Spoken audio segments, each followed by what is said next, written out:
Hello les amis, j'espère que vous allez bien et je vous retrouve aujourd'hui pour une nouvelle vidéo. Donc du coup aujourd'hui je vais vous faire mon bilan du mois de décembre. Mais avant cela, j'avais envie de vous parler de la nouvelle lecture commune que je vais vous proposer. Ce sera la lecture commune de l'hiver, voilà, que j'ai fait celle de Noël. Alors là ça va être une suite en fait. Donc je vous propose de lire Frisson au mont Elmoc. Donc c'est de Catherine Ardenne. Et c'est la tome 2 de Terreur à Smokolo, donc je vous mettrai les images ici, voilà, que vous puissiez voir. Parce que pour moi, je n'ai pas encore le livre, je viens de le commander, il devrait arriver cette semaine, mais voilà. Donc pour le bref résumé, donc on va retrouver Holly, Brian et Coco, qui vont cette fois partir en classe de neige. Sauf que malheureusement, il va y avoir une tempête de neige qui va les bloquer à l'hôtel, et des choses bizarres vont commencer à s'y passer. Notamment, ils vont commencer à entendre des bruits étranges, et Holly va se retrouver confrontée au fantôme, je crois, d'une petite fille qui va lui demander de l'aider. Voilà. Donc déjà on avait passé un très bon moment de lecture avec le tome 1, donc je vous mettrai ici dans le petit i, je sais pas quel côté il est, mais la vidéo c'est que j'en parle plus en détail. Et avec les filles avec qui on avait fait la lecture commune, on a décidé de continuer et de lire ce tome. Donc voilà, je me suis dit que comme c'est encore l'hiver, le mois de janvier, donc profitez pour lire ce tome justement qui se passe en classe de neige. Voilà. Du coup, si vous voulez vous joindre à nous pour cette lecture commune, eh bien vous pouvez juste me mettre dans le commentaire, je vous mettrai le lien Discord. Je vous enverrai ensuite le lien Discord sur lequel on va échanger. Et voilà, donc la lecture commune commencera vers fin janvier. Je ne peux pas encore vous dire la date exacte, j'attends de voir quand est-ce qu'on va terminer la lecture commune actuelle, qui est Winterwood. Voilà, la forêt des âmes perdues. Et puis voilà, j'attends de voir quand est-ce qu'on va la terminer. Et puis quand ce sera fait, vous aurez les informations sur le groupe Discord si vous êtes inscrite. Voilà, donc moi j'attends de le recevoir avec impatience. Je vais préparer tout ça.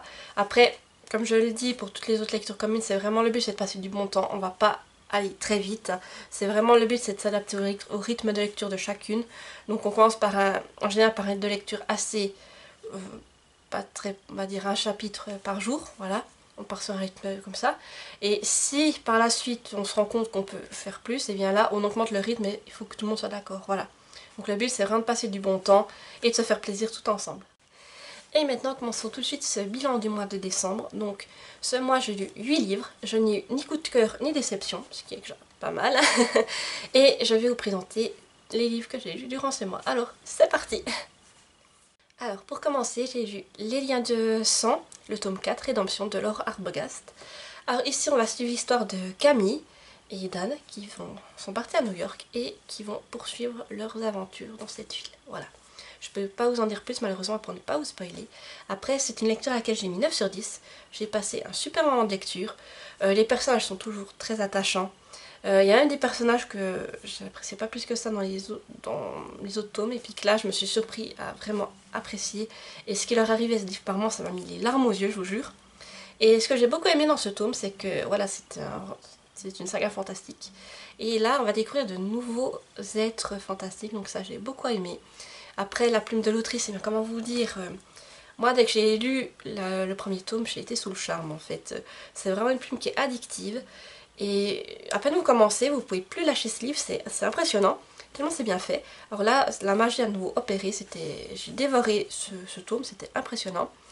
Et voilà, c'est une histoire qui est pleine de rebondissements. Et vu le cliffhanger qui se passe à la fin, je vous avoue que j'ai hâte de lire le tome 5 et de savoir ce qui va arriver à tous ces personnages qu'on aime. Voilà, et que pour moi c'était un vrai régal ce tome, c'est vraiment, j'étais à ça du coup de cœur, je vous dis, j'ai adoré, j'ai dévoré ce livre, vraiment. Si vous aimez le fantastique avec un brin de romance et puis vraiment beaucoup de rebondissements, allez-y, cette saga elle en vaut le détour. Ensuite j'ai lu le Twisted Tale sur Mulan, Réflexion d'Elisabeth Lim. Donc là je vous l'avais présenté dans ma palle de l'hiver, donc je ne vais pas vous refaire le résumé, je vous mettrai le lien voilà, dans le petit i, si vous voulez aller voir de quoi il s'agit plus en détail. Mais ici, c'est un livre auquel j'ai mis 8 sur 10, j'ai beaucoup aimé ma lecture. Alors là, on va découvrir une autre version de l'histoire de Mulan, c'est ce que j'ai beaucoup aimé déjà. Mulan, elle va voyager dans le monde des morts qui s'appelle le Diyu, voilà. Et ce que j'ai beaucoup aimé aussi, c'est qu'on va découvrir de nombreuses légendes chinoises, ce que j'ai beaucoup aimé parce que c'est vrai que je ne connais pas grand chose aux légendes chinoises, donc j'ai pu en apprendre plus sur ça. Après, Mulan aussi, je trouve que je me suis plus attachée que dans le dessin animé parce que on va découvrir, on va la découvrir d'une autre manière, on va découvrir euh, ses doutes, comme quoi elle n'est pas vraiment sûre d'elle, ces choses-là, que dans le dessin animé on ne voit peut-être pas. C'est ça que j'ai beaucoup aimé dans ce livre, justement. J'ai eu un nouveau point de vue sur Mulan, justement, et ça m'a beaucoup plu. Après, ce que j'ai beaucoup aimé aussi dans Twisted Tale, c'est comme je vous dis, le fil conducteur. Au début, bien sûr, on le suit un petit peu par rapport au film, mais après on va s'en éloigner. Il y a vraiment toute une nouvelle histoire qui va être créée, et après on va reprendre euh, l'histoire à la fin sur le fil conducteur du dessin animé, bien entendu. Mais tout ce qui se passe entre, c'est du nouveau. Donc ça, j'ai adoré. Ce que je peux reprocher à ce livre, c'est pour ça qu'il a eu 8 sur 10, c'est la seule chose que j'y reproche, c'est que j'ai trouvé quelques longueurs, notamment au début. Je crois que c'est les 50 premières pages et il se passe pas grand chose, et c'est vrai que je me suis un peu ennuyée à ce moment-là, mais dès qu'on entre dans le monde des morts, le Diyu, ça part. Franchement, moi j'ai été captivée et je l'ai dévoré ce livre. Voilà. Donc une très bonne lecture. Et puis si vous aussi vous aimez les histoires de les Disney et que vous voulez redécouvrir les grands classiques sous une autre version, allez-y, je pense que cette saga vous plaira. En plus, l'avantage c'est que chaque tome est indépendant, donc vous n'êtes pas obligé de les lire dans l'ordre. Vous pouvez vraiment les lire comme vous le souhaitez et à chaque fois vous allez découvrir une nouvelle histoire. Ensuite, j'ai lu La Guerre des Clans, leur série sur les adieux de Nuage de Jais d'Era-Hunter. Alors là, on va retrouver Nuage de Jais, qui est un personnage qui est très présent dans le premier cycle de la saga, et on va le retrouver 10 années plus tard, et il va venir en aide à deux jeunes chats qui souhaitent rejoindre le clan du ciel et l'intégrer. Voilà, donc Nuage de Jais va se lancer dans cette aventure aux côtés de ces chats et les aider à retrouver le clan du ciel. Voilà pour le petit résumé. Donc déjà, j'ai mis 8 sur 10 à ce petit hors-série. C'est une lecture qui est très rapide, hein. C'est vraiment des tomes qui font 100 pages, à peine plus que 100 pages pour certains, mais ça se lit très vite, c'est du jeunesse. Alors déjà, ça m'a fait plaisir de découvrir, de retrouver Nuage de Jais. C'est un personnage que j'ai beaucoup aimé tout au long du premier cycle de la Guerre des Clans. Et aussi, j'ai été contente de revoir le Clan du Ciel. C'est vrai que le Clan du Ciel, on le redécouvre dans le hors-série sur la quête d'étoiles de feu. Mais ensuite, on n'entend plus vraiment parler, à part dans un petit hors-série qui était lié à son chef. Mais voilà, ça c'était juste vraiment découvrir pourquoi le Clan du Ciel a dû quitter la forêt, ce petit hors-série. Donc voilà. Mais là, on va vraiment partir à la recherche du Clan du Ciel et voir leurs coutumes. Voilà. Ce qui diffère par rapport aux autres clans de la forêt. Donc voilà, déjà moi ça m'a beaucoup plu, déjà, ça c'est une quête. Nuage de Jais, eh bien on le retrouve, bien entendu il a vieilli, hein. Les années ont passé et il va devoir quitter sa ferme pour aider ses deux jeunes chats. Donc j'ai trouvé l'histoire vraiment émouvante, je vous avoue que la fin, j'ai pleuré, hein. Voilà, parce que Nuage de Jais c'est un personnage que j'aime beaucoup et ce qui arrive, ça m'a mis les larmes aux yeux et rien que d'y repenser, je sens que ça monte, mais voilà, Nuage de Jais c'est un chat que j'ai beaucoup apprécié, et puis déjà qu'il n'a pas une histoire facile dans les clans, et surtout ce que j'ai bien aimé c'est le message qui est donné dans ce livre, comme quoi voilà, Nuage de Jais c'est vrai qu'il a eu un passé assez compliqué vis-à-vis des clans, mais il va enfin pouvoir faire la paix avec ça. Donc j'ai trouvé ça très émouvant et franchement je ne me suis pas ennuyée. Après, ce qui a fait perdre des points à ce tome, c'est qu'il y avait des incohérences au niveau des prénoms. Par exemple, des fois on parlait d'étoile de feuille, je crois que c'est le chef du clan du ciel, et quelques lignes plus tard on l'appelait, je crois, nuage de feuille ou un autre nom. Alors il fallait vraiment bien suivre, et puis ça enlève un peu de charme à l'histoire, j'ai trouvé. Donc c'est pour ça que j'ai retiré un point pour le coup. Mais ça a été une très bonne lecture, et comme je vous dis, pour moi ça aurait été une lecture très émouvante et vraiment un voyage que j'ai aimé suivre, et je vous le recommande si vous aimez la guerre des clans, que vous voulez en apprendre plus sur ce personnage. Ainsi que j'ai vu Emma Paddington, le tome 1, le manoir de Dark Road End de Catherine Roland. C'est un service presse que j'ai reçu directement de l'autrice, que je remercie encore pour cet envoi. Donc là, c'est une lecture à laquelle j'ai mis 8 sur 10. Au niveau de l'histoire, je vous ai déjà fait un petit résumé, mais Voilà, je vais t'en refaire un petit rapide. Donc là, on va suivre Emma, qui vient d'apprendre qu'elle a hérité du manoir de sa tante dans un coin perdu. Et c'est un manoir délabré. Donc Emma, elle veut pas s'encombrer de ce manoir, elle va là-bas en espérant le vendre. Et elle a justement la chance de trouver un acheteur, sauf que à cet acheteur, il faut pas lui dire ce qui est caché dans ce manoir parce que sinon il va prendre ses jambes à son cou et puis voilà, ça sera foutu pour pouvoir s'en débarrasser. Voilà. Donc déjà ce que j'ai beaucoup aimé dans cette histoire, c'est que c'est un livre qui est très loufoque, c'est un récit qui est loufoque, parce que j'ai adoré, c'est rigolo, on retrouve des personnages qui sont fantastiques mais aussi atypiques, ce que j'ai beaucoup aimé. Vraiment il y a beaucoup de personnages, on se demande ce qu'ils font là, mais j'aime beaucoup. Et puis Emma, elle est vraiment attachante et puis elle va évoluer au fil du roman et j'ai beaucoup aimé. Après dans ce roman, on sent clairement que là l'autrice est en train de poser le décor. Voilà, donc aussi ce que je peux reprocher un petit peu à ce tome, c'est que j'ai trouvé qu'il manquait par moments un peu de détails. Moi, je suis très friande de tout ce qui est détail et j'aime bien en avoir assez à me mettre sous la dent et là, ça m'a un peu manqué. Voilà. Sinon, je pense que vu comme ça se termine, cette saga nous réserve encore de belles surprises et j'ai hâte de découvrir le tome 2. Voilà. J'ai ensuite lu Cambiara no To, le tome 1 Animis de Lucie Bernard, que j'ai reçu de la part des éditions Cadaline, que je remercie encore pour cet envoi et pour cette belle découverte du coup. Alors là, j'ai mis la note de 9 sur 10 à ce tome. Déjà, pour le résumé, je ne vais pas vous en reparler, je vous l'ai assez détaillé dans ma vidéo où c'est que je vous présentais les divers services presse que j'avais reçus. Je vous la remettrai aussi dans le petit i, si vous voulez aller jeter un coup d'œil. Alors là, ça a été une lecture que j'ai beaucoup aimée. Déjà, l'univers était génial.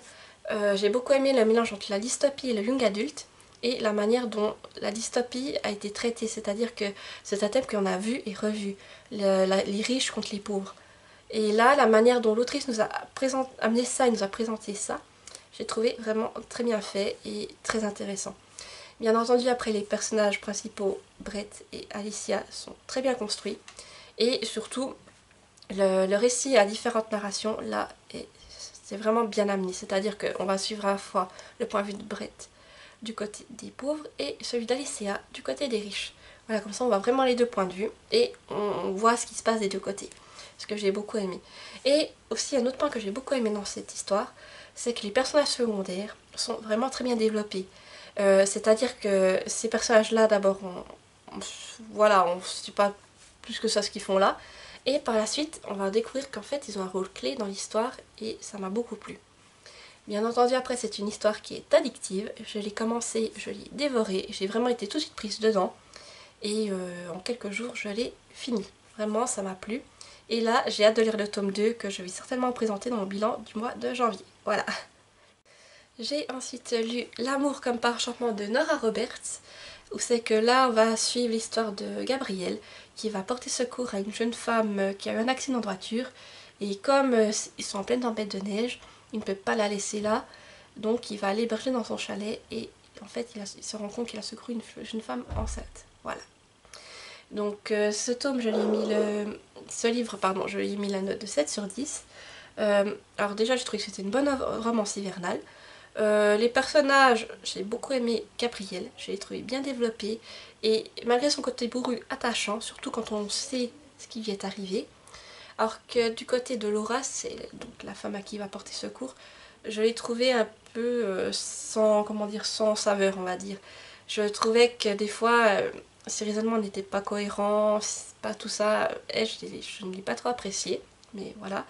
Après, ça reste une romance, donc voilà, c'est une romance très courte, donc disons que la romance, elle arrive très vite, et puis ça, en quelques pages, il sème, voilà, sans plus de raisons, mais moi, ça m'a pas plus dérangé que ça, parce que c'était très vite lu. Et en plus, en hiver, ça passait bien pendant les fêtes. Sinon, ouais, comme je vous l'ai dit, c'est un livre qui se lit rapidement. En période hivernale, ça passe bien. Donc moi, ça m'a pas plus dérangé que ça. Ce qui a fait que je lui ai enlevé 10 points, c'est que voilà, c'est que j'ai pas pu m'attacher au personnage de Laura. Et voilà, ça m'a... Et quand justement on était dans la tête de Laura, des fois je me disais, mais je levais les yeux au ciel, je me disais, mais mon Dieu, mais pourquoi tu penses à ça, quoi? Voilà. Après c'est vrai que c'est une romance, on va dire, on sait très vite ce qui va se passer à la fin. C'est sans surprise, mais moi ça m'a pas dérangé plus que ça parce que je suis envie d'une romance qui se lise vite et puis sans prise de tête, donc ça m'a très bien convenu à ce niveau-là, ça a fait son job. Et voilà. Donc si comme moi vous avez envie de lire une petite romance idéale entre les fêtes, je vous la recommande chaudement, puisque comme je vous dis, elle est très vite lue celle-ci. Donc voilà. Et j'ai ensuite lu La véritable histoire de Noël de Marc Oleno. Donc là aussi, le résumé, je ne vous en reparle pas. Je vous en ai parlé dans ma vidéo de ma palme d'hiver, donc vous pouvez le voir là. C'est une histoire à laquelle j'ai mis 9 sur 10. C'est vraiment... Pour moi, ça a été un retour en enfance, on va dire, vraiment. Le message est très beau. On va découvrir Nicolas à qui est arrivé de grands malheurs.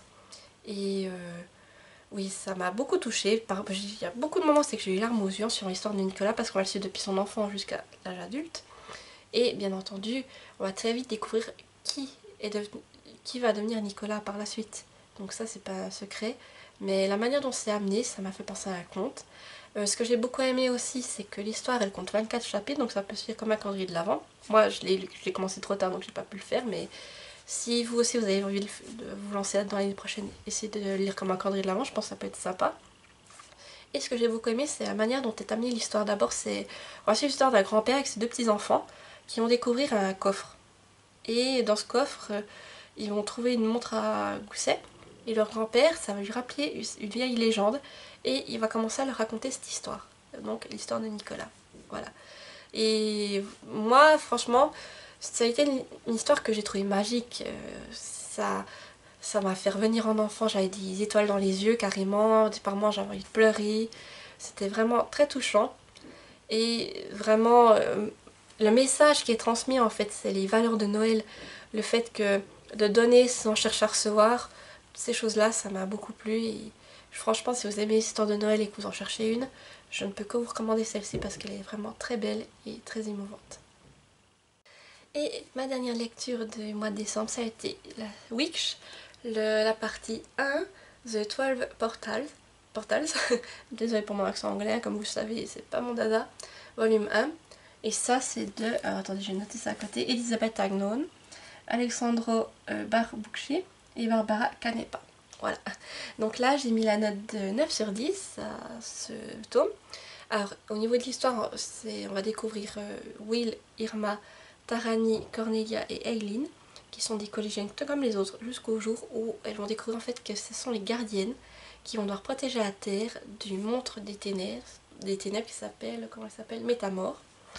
Et pour cela, elles vont devoir fermer les portails qui se sont ouverts entre nos deux mondes. Voilà. Alors pour moi, ça c'était un véritable retour en enfance, ce tome. J'avais connu ça quand j'étais petite. Alors après, au niveau des illustrations, je vais vous montrer. C'est très beau et très coloré, comme vous pouvez le voir. Je me suis régalée sur ça. L'histoire, c'est prenant. Et ensuite, c'était une lecture en anglais. Donc c'est la première fois que je lisais vraiment un livre en anglais. Alors je vous avoue que je l'ai trouvé assez accessible. J'ai quand même dû chercher quelques mots sur le téléphone ou quelques expressions quand même pour m'y retrouver.